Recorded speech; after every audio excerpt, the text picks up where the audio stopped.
ვისაც ევროკავშირში უვიზოდ მიმოსვლის საკითხი აინტერესებს, აუცილებლად ყველამ უნდა მოისმინოთ ეს განცხადება.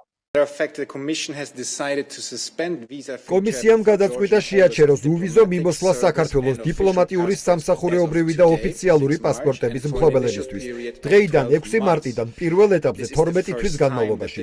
ეს პირველი შემთხვევაა, როდესაც გამოყენებულ იქნა ახალი სავიზო შეჩერების მექანიზმი.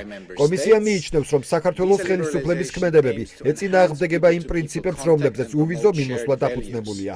ეს შეუთავსებელია ევროკავშირის ნორმებთან და ღირებულებებთან. კიდევ ერთი მნიშვნელოვანი საკითხი.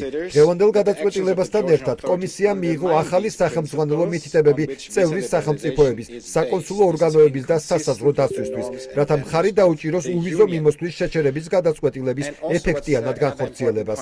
ეს ასევე ნიშნავს, რომ გაძლიერდება შემოწმება ყველა ქართველ მოქალაქეზე, ვინც კვეთს ევროკავშირის გარე საზღვრებს, ახალი ზომების გვერდის ავლის თავიდან ასაცილებლად. მე მგონი უკვე ყველასთვის გასაგები უნდა იყოს ამ განცხადების შემდგომ, ვისი ბრალეულობა იქნება, თუ კი საქართველოს მოქალაქეები დაკარგავენ ევროკავშირში უვიზოდ მიმოსვლის შესაძლებლობას. ყველაფერი ცხადია, ვინც რეპრესიულ კანონმდებლობას იღებს, სწორედ იმ ხალხის დანაშაული იქნება ეს ყველაფერი, როგორც ამას ევროკომისიაც მისავე განცხადებაში აშორებს.